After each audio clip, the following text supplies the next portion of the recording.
Boa noite. Nós estamos hoje iniciando mais um vídeo. Hoje é domingo 5 de abril de 2020 e nós estamos aqui para compartilhar com vocês um conteúdo da Palavra de Deus para abençoar a sua vida. Nós vamos guardar um pouco aí, esperando aí quem vai entrando aí.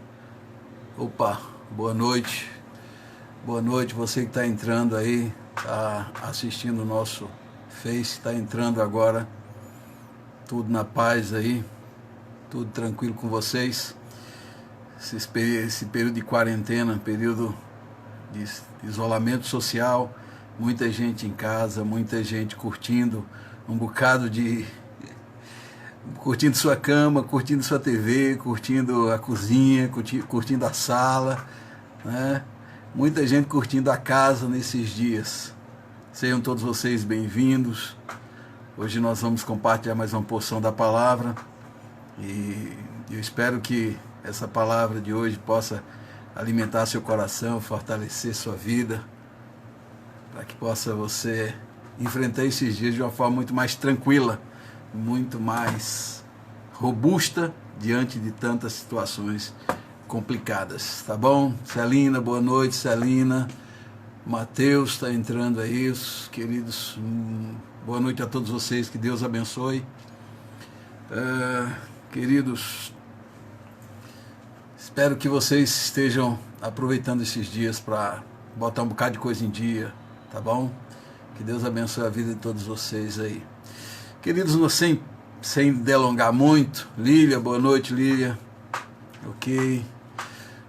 Sem a gente delongar muito, para a gente não esticar nosso vídeo e ficar bem sucinto, hoje eu quero, boa noite, Késia, quero fazer de uma forma bem sucinta. Helena, boa noite, dá lembrança aí, um abraço no Tarcísio, tá ok? Lília, dá um toque aí no Pedro Bittencourt. Ok, nós vamos estudar hoje de uma forma, vou procurar hoje ser sucinto, porque eu sou meio prolixo, então vamos tentar ser sucinto hoje, para que a gente seja abençoado de uma forma muito bem sucinta no conteúdo daquilo que a gente quer abordar hoje aqui, tá bom? Abra a sua Bíblia, no Evangelho de João, capítulo 14, Roberto, boa noite, lembrança para a Mônia aí, Roberto, capítulo 14 do Evangelho de João, capítulo 14, vamos fazer a leitura de João capítulo 14. João 14, do verso 1 ao verso 3. Diz assim esse texto: Não se turbe o vosso coração, credes em Deus, crede também em mim. Na casa de meu pai há muitas moradas. Se assim não fora, eu vos teria dito, pois vou preparar-vos lugar. E quando eu for vos preparar lugar, voltarei e vos recebereis para mim mesmo, para que onde eu estou, estejais vós também. Ok? Nós vamos orar, vamos pedir a Deus que nos ajude nessa noite a entender a sua palavra, a sermos alimentados por ela. Ore aí na sua casa, vamos estar pedindo a Deus que nos ajude, para que a gente seja alimentado pela palavra dele. Pai querido, nós queremos te agradecer por essa noite, pelo privilégio de servi-lo, pelo privilégio de ser instrumento do Senhor, para compartilhar a sua palavra. Deus, nos ajude nessa noite a entender essa porção, que o Senhor prepare os nossos corações, que, ó Deus, nos dê a atenção necessária, que sejamos por ela alimentados, Senhor. Nos ajude nesse instante. Clamamos porque sabemos que as coisas espirituais, elas se discernem espiritualmente. Ó Deus, nos ajude nesse intento. Traga até nós a compreensão da Tua palavra, para que sejamos edificados por ela. Te peço pelas pessoas que estão assistindo, que o Senhor também fale ao coração de cada uma delas. Nós rogamos assim no nome de Jesus, e para a glória dele é que nós oramos agradecidos. Amém. Queridos, olha só, vamos lá. Qual é o nosso contexto? É o que a gente tem ouvido muito. Nós temos vivido uma situação em que nós batemos na mesma tecla, nós estamos na mesma angústia, para onde a gente olha, a mesma conversa. Você tem o problema do Covid-19, tem a perspectiva de um problema econômico lá na frente, e isso está desembocando em uma série de problemas emocionais. Tem muita gente que está precisando ser assistida, muita gente já procurando psicólogos, muita gente tomando remédios. Eu estava brincando um dia desse com uma pessoa que estava falando que uma pessoa conhecida dela já tinha consumido uma caixinha de Rivotril. Não sou contra o uso do Rivotril desde que a pessoa esteja tendo um acompanhamento médico, mas muitas pessoas têm recorrido a isso justamente como uma forma de lidar com esse contexto. Então, assim, nós temos, além disso, nós temos aí o medo do amanhã, porque a angústia ao amanhã, como vai ser o amanhã, aquele desespero de quantas pessoas vão morrer.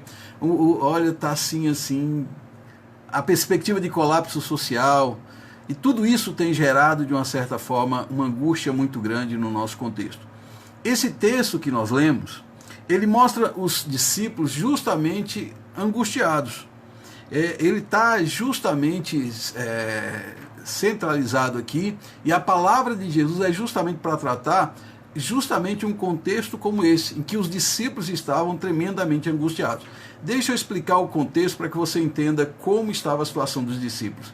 Se você observar no capítulo 13 anteriormente, nós temos ali a questão do lava-pés de Jesus, onde Jesus dá uma lição de humildade, e ali, de uma certa forma, Jesus mostra o egoísmo, mostra o orgulho daqueles discípulos. Jesus dá uma certa, confronta um pouquinho com eles, e eles acabam sendo, de uma certa forma, bem confrontado por Jesus nesse aspecto, tanto é que Jesus dá uma ordem para ele: vá e faça assim como eu fiz. Na sequência do texto, do capítulo 13, você vai ver no verso 21, Jesus ele solta uma bomba. Ele chega no meio dos discípulos e diz assim: um de vocês me trairá. Um de vocês vai me trair. E isso gerou no meio dos discípulos um burburinho. Por quê? Quem será? Quem vai trair o mestre? Quem é esse traidor? E aquela conversa, o burburinho, o que aconteceu? É que alguns ficaram com medo, então eles escolhem um que esse vai lá para perguntar a Jesus quem é o traidor. E Jesus então faz aquele negócio do molhar o pão. Só que ele vai e dá esse pão molhado para Judas, só que os discípulos não percebem. Você vai encontrar isso do verso 16 ao verso 20. Os discípulos não percebem porque eles pensaram que Jesus estava mandando Judas comprar alguma coisa, porque ele ficava com a sacolinha do dinheiro. Ele era o tesoureiro dos discípulos. Mas aí, essa é a primeira bomba, que gera angústia ali no coração deles. Um vai trair o mestre. Mas não para. Jesus chega no verso 33 e solta mais uma bomba. Ele diz: meus filhinhos, eu vou estar com vocês por apenas mais um pouco. Vocês procurarão por mim, e como eu disse aos judeus, agora eu lhes digo: para onde eu vou, vocês não podem ir. Ou seja, Jesus está dizendo aqui para eles o seguinte: olha, eu vou para o lugar e vocês não vão poder ir comigo. E eu estou indo. E aí, Jesus já tinha dito que acerca disso, em alguns textos, já tinha falado sobre a questão da sua morte, da sua crucificação. Só que quando ele fala agora da partida dele, os discípulos ficam completamente arrasados. Por quê? Eles estiveram com Jesus por 3 anos. Alguns deles deixaram o trabalho, deixou tudo para seguir Jesus. Jesus era o mundo deles. Jesus era a bússola deles. Sem Jesus, eles não são nada. Então aqui eles ficam completamente angustiados, porque, e agora? O mestre vai, e como é que vai ser? Como é que a gente vai ficar? Então isso toma conta dos discípulos, porque eles ficam angustiados diante do que Jesus, desse anúncio de Jesus. E aí então eles ficam com o coração completamente angustiado. Ainda por cima, Jesus chega no verso 38 e solta uma bomba para Pedro. Pedro, naquela questão de dizer que não negaria Jesus, Jesus diz assim: olha, Pedro, antes que o galo me cante, 3 vezes você me negará. E isso aqui é uma noite anterior à noite da crucificação. Então isso aqui está antecedendo. Então o que a gente percebe aqui é que o pano de fundo do capítulo 14 é esse triplo infortúnio aqui, e que de uma certa forma gera no coração dos discípulos essa angústia. O mundo deles ruiu de repente. As esperanças de repente acabou. Parece que aquela perspectiva... E aí então eles ficaram completamente angustiados. Então o contexto do capítulo 14.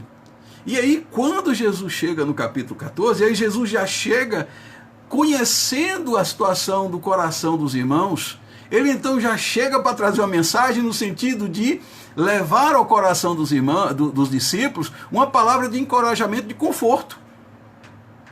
Então, esses discípulos aqui, atribulados, angustiados, porque Jesus vai embora.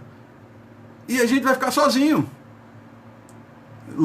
O Judas acabou de saber que ele trairia. E os discípulos, quem vai ser o traidor? Alguém vai trair Jesus, vai trair o mestre? E Pedro ficou na cabeça: eu vou negar Jesus 3 vezes. Então, esse é o contexto. E aí Jesus chega no verso 1, ele não vai pedir um favor aos discípulos. Jesus aqui não está meramente dizendo aos seus discípulos que eles não devem ficar tristes. Jesus está dando uma ordem, é um imperativo. Ele exorta a não mais se perturbarem, não mais se perturbem, não mais se angustiem, não fiquem mais incomodados. Ele está dizendo que esses discípulos não deveriam se sentirem tumultuados, agitados, num estado de perplexidade e confusão. Aqui Jesus está dando uma ordem.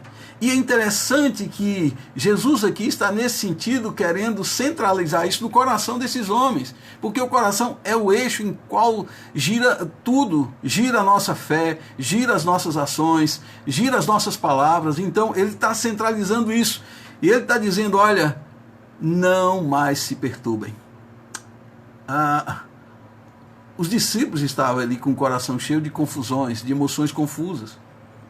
Eles estavam tristes pela sombria expectativa da partida de Cristo, envergonhados pela postura de arrogância e orgulho no início do capítulo 13, e também aquela sombra que pairava sobre ele.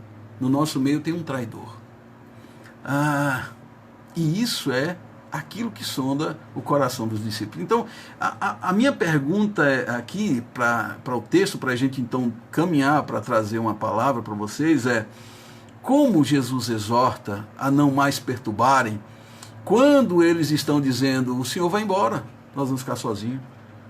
Senhor, aqui tem um traidor no nosso meio.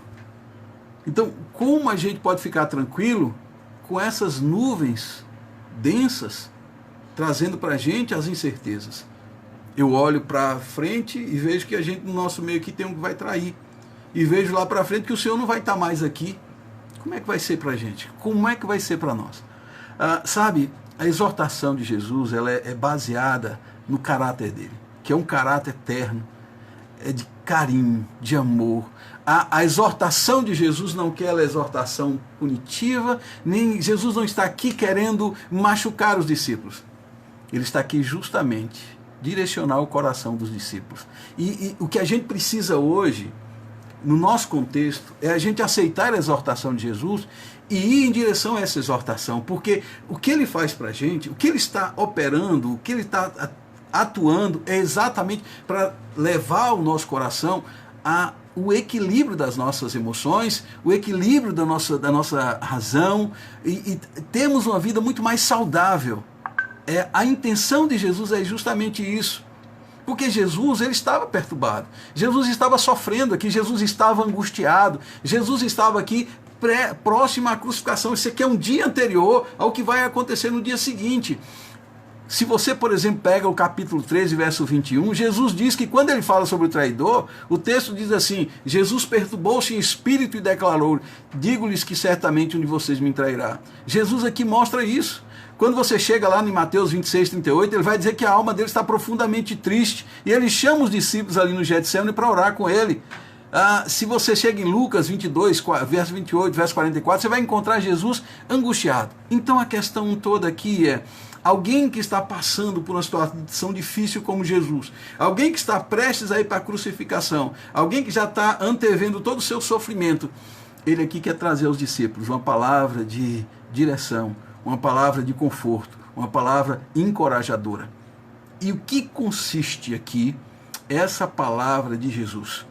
No que consiste essa palavra de Jesus? E aqui eu quero mostrar para vocês por que nós não devemos ficar perturbados. Por que Jesus diz isso para os discípulos? Por que ele está dando uma ordem: não fiquem perturbados.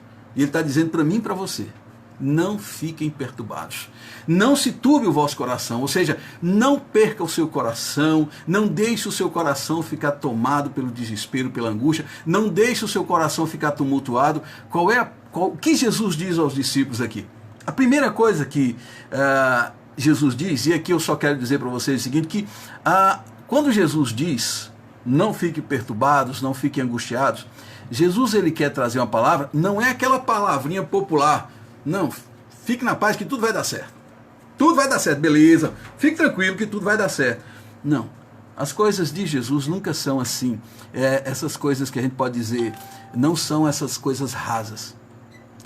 A palavra de Jesus é uma palavra sólida, é consistente. Ele quer trazer para você algo sólido que você possa colocar sua confiança e tranquilizar o seu coração. E aí, qual é a base sólida que Jesus diz para a gente?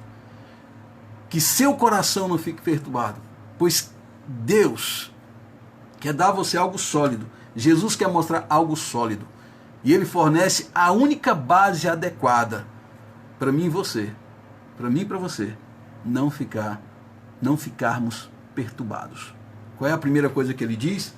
A primeira coisa, a primeira base para você não se perturbar, para obedecer a sua ordem de não perturbar o coração, Ele diz, continue confiando em Deus e em Cristo.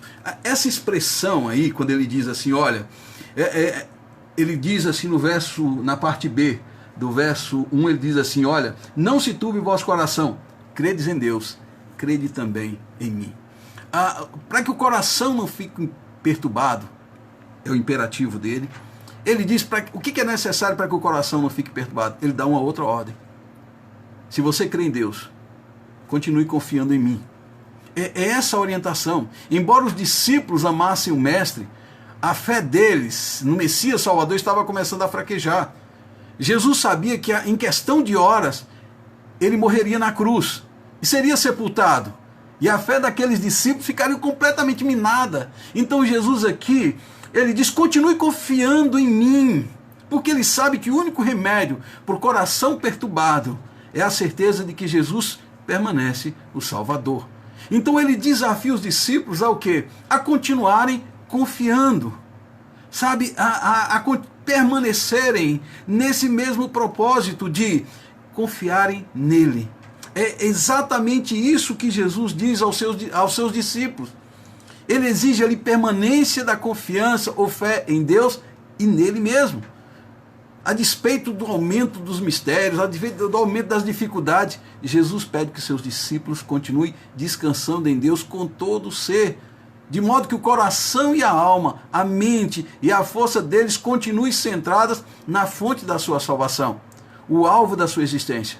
Coloque lá, continue confiando nele, continue confiando. A implicação aqui disso é óbvia, que Jesus está dizendo aqui que ele é o próprio Deus. E isso é revelado posteriormente lá na frente, no verso 3, ele vai mostrar acerca disso. Quando a gente faz um jogo de palavras ali, ele faz um jogo de palavras no verso 3, ele mostra que Jesus é o próprio Deus. Só que Jesus conforta aqui os seus discípulos dizendo, olha, que da mesma maneira que eles creem em Deus como seu refúgio, nesse denso nevoeiro da vida, deveriam também crer em Cristo. Mas o que significa crer em Cristo? Olha só, muitas vezes nós pensamos que crer pode ser apenas uma fé intelectual, ou crer também pode ser um assentimento racional, não pode nos ajudar na hora da tempestade. Isso também não é apenas intelectual, não é uma fé emocional. Esse tipo de fé até os demônios têm, eles creem e estremecem. E essa não é a fé na fé. Crer aqui não é a fé na fé. O que é esse fé na fé? Significa que tem muita gente que diz assim, olha, eu sou uma pessoa de muita fé, e eu creio que pela minha fé Deus vai me abençoar. Ou seja, a fé não é em Cristo. Ele confia na fé que tem e não no grande Deus. A fé a qual nós nos referimos é uma fé que seja pequena, mas o objeto, o alvo dessa fé é um Deus grande. A fé em Cristo não é uma fé existencial, não é a fé que é guardiana, que é um salto no escuro. Não é desse tipo de fé que Jesus está dizendo aos seus discípulos. Ele está dizendo que fé aqui é confiar em Deus e no seu Filho, é crer, é confessar e é descansar no seu poder, descansar na sua sabedoria, descansar na sua providência, no seu amor e na sua salvação. E essa fé em Cristo é o remédio para a doença do coração perturbado. As crises vêm, os problemas aparecem, as tempestades ameaçam, os ventos contrários conspiram contra nós. Mas continuem crendo em mim. É isso que Jesus está dizendo para os discípulos. Continue crendo, continue crendo.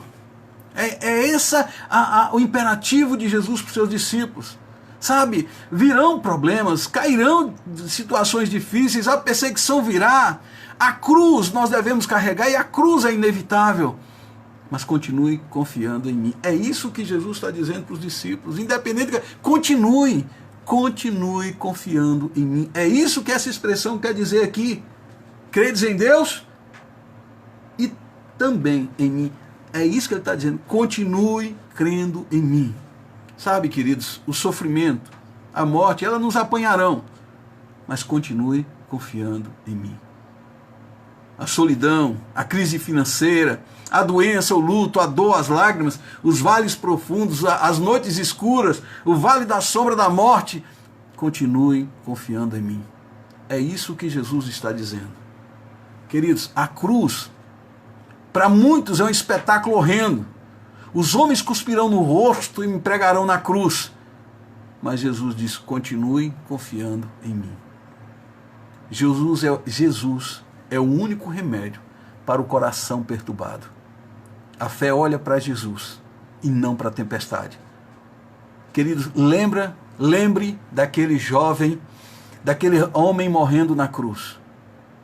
Ele olhou e viu um homem moído ali na cruz, mas ele olhou e continuou crendo. Lembra-te de mim quando vieres no teu reino. Sabe, você quer um remédio para o seu coração perturbado?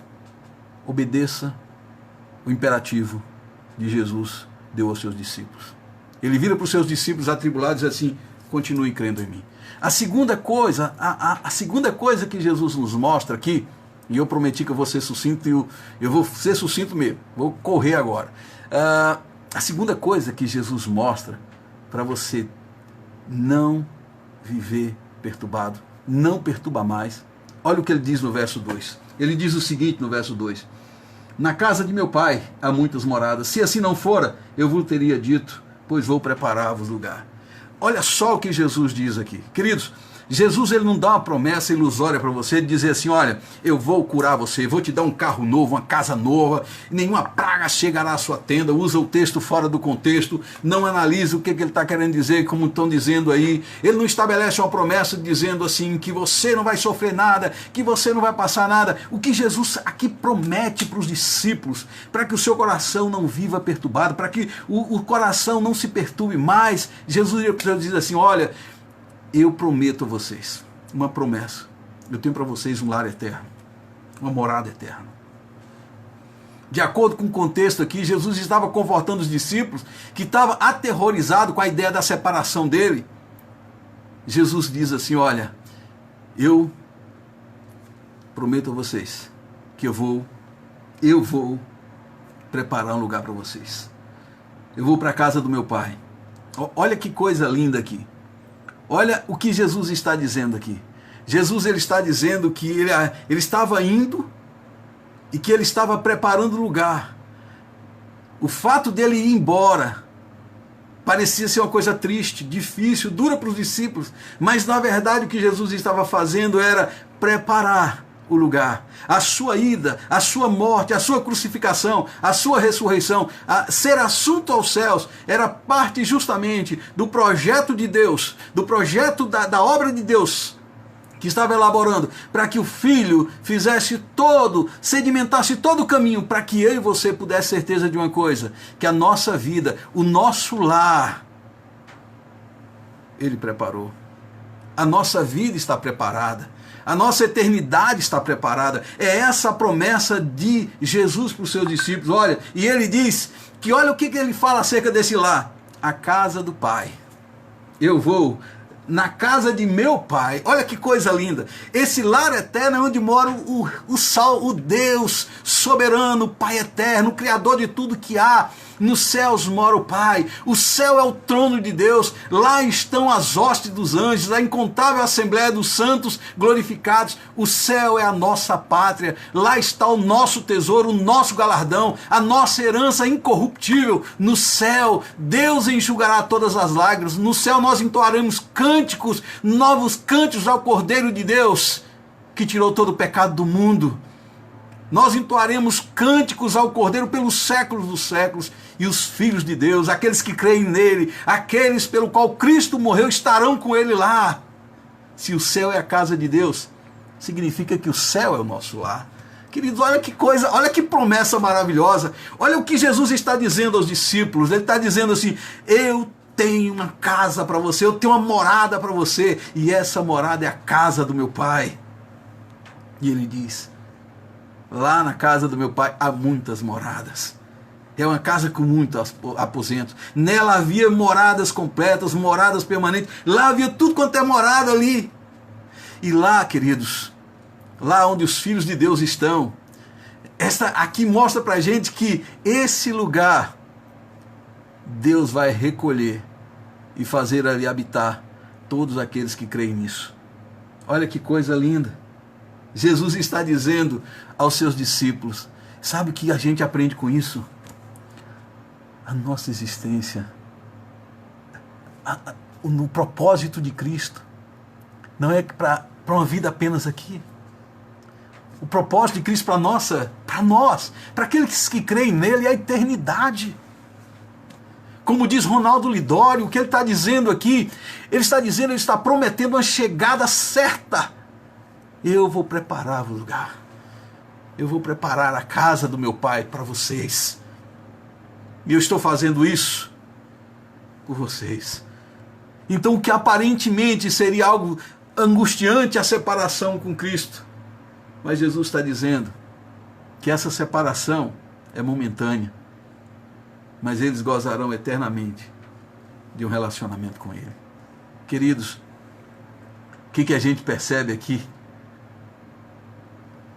Que Deus está prometendo, que Cristo está dando para a gente, não é um carro, não é uma casa aqui. Ele está prometendo aquilo que nada neste mundo nos concede: a eternidade, a habitação eterna com Deus, o desfrutar constante de uma comunhão permanente e para todo sempre com Ele. Olha que coisa linda. Queridos, isso supera qualquer coisa. Como diz Paulo, sabe, o sofrimento do presente não se compara ao porvir. Queridos, isso é arrebatador para a nossa alma, consolador para o nosso coração, porque o nosso lar não é aqui. É isso que Jesus está dizendo para mim e para você.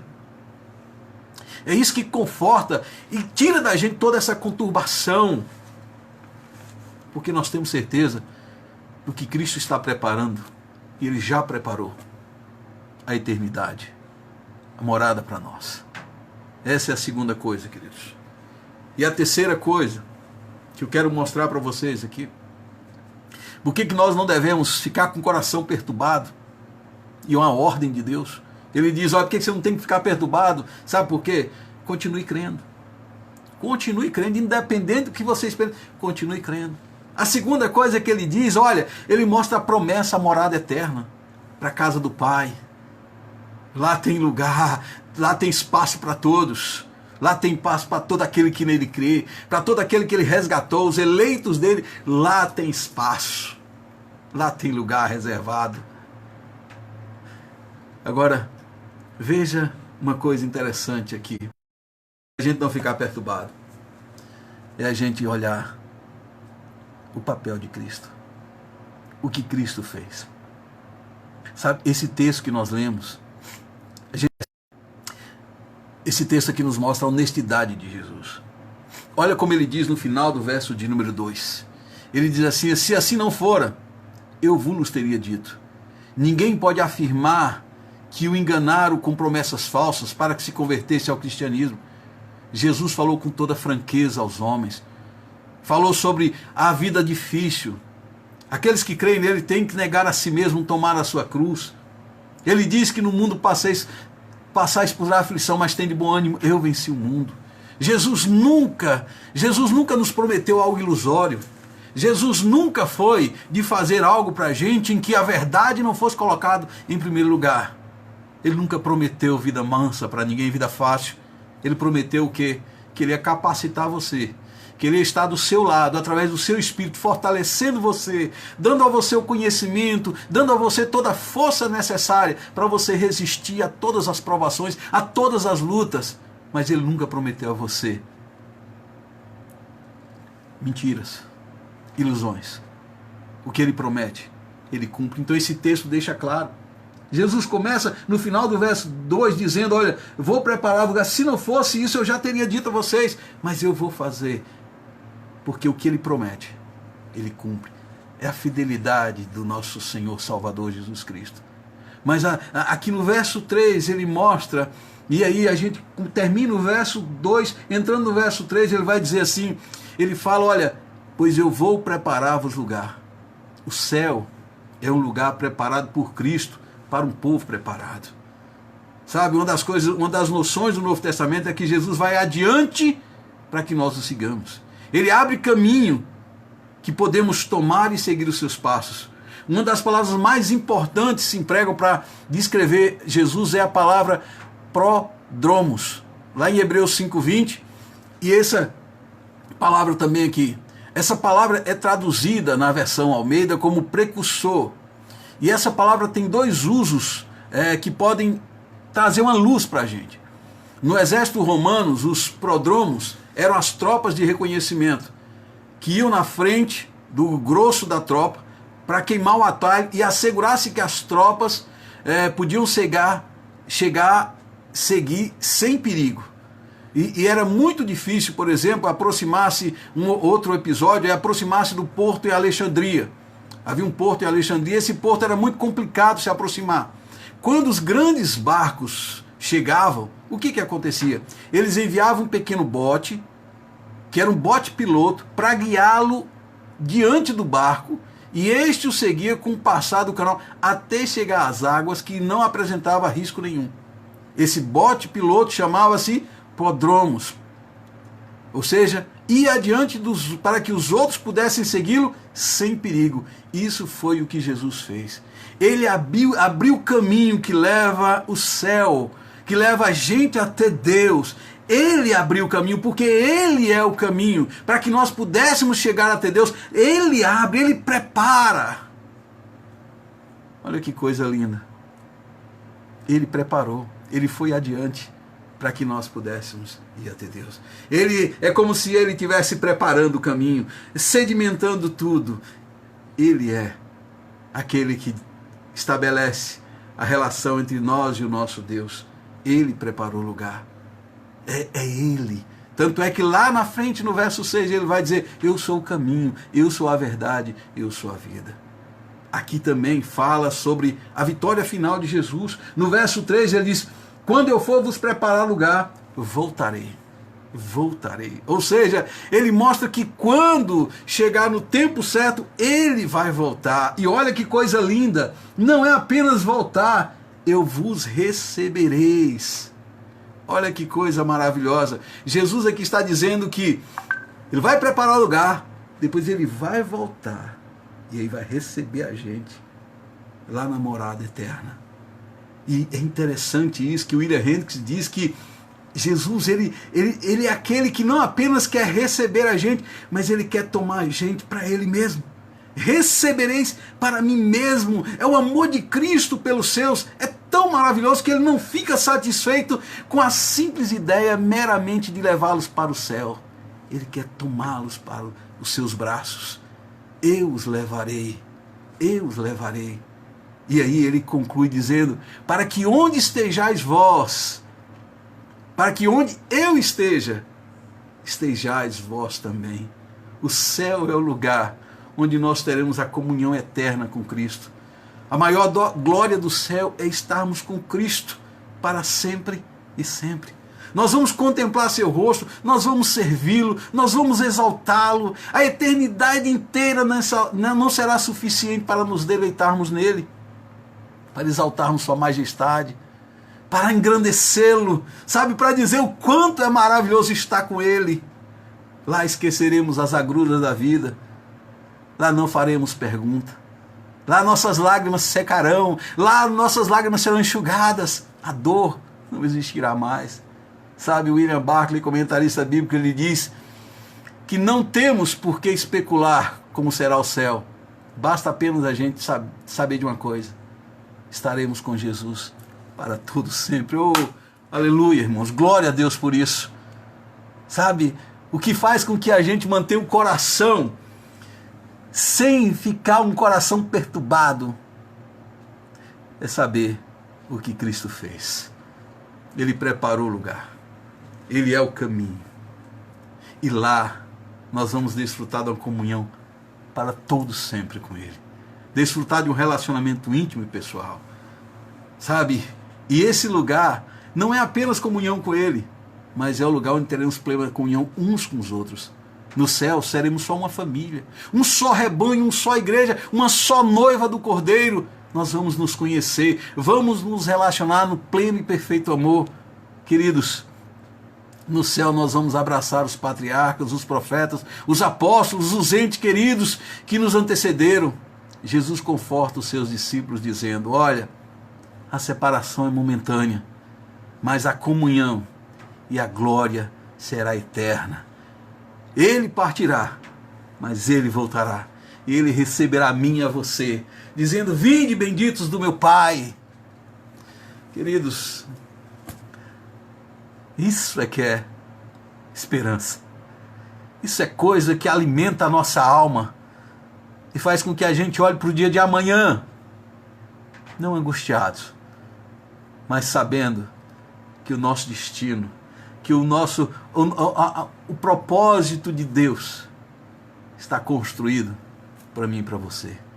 Jesus está falando isso para os discípulos, porque aqueles homens estavam cheios de medos, angustiados com a perspectiva da ida de Jesus, com a perspectiva do traidor.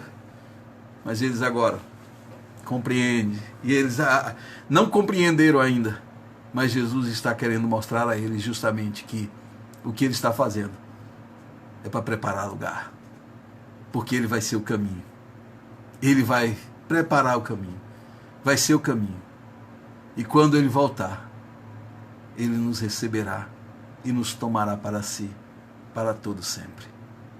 Queridos, que Deus nos ajude, que Deus nos abençoe a entender essa verdade e nos alimentar o nosso coração. Não se perturbem, queridos. Continue crendo. Está difícil, pastor, eu sei. Está complicado, pastor, eu sei. Continue crendo. Sabe por quê? O que é seu, Deus se preparou. A sua recompensa já está guardada. E o que ele fez já está certo. Ele vai vir e vai levar você. E vai receber você na eternidade. Por isso, queridos, o sofrimento do tempo presente não se comparam à glória do porvir. E aí eu quero deixar algumas coisas para você pensar e praticar. Queridos, nesse cenário de complicação, de dificuldade, de tantas coisas adversas, de tantas coisas que nos assustam, continue crendo. A fé é justamente para esse cenário. A fé é a certeza de coisas que se esperam, a convicção de fatos que não se veem. Fé é para esse momento. Sabe? Segunda coisa, creia que sua chegada é certa. Sua chegada na eternidade já está certa. Sua casa já está preparada. Você está aqui de passagem. Não esqueça que sua morada não é aqui. Você é apenas um peregrino. Você está caminhando em direção à eternidade. Continue caminhando. Continue caminhando. Porque sua morada não é aqui. E a última coisa, queridos, olha, Cristo já fez tudo. Cristo já fez tudo. Ele deu a você o que você não merecia.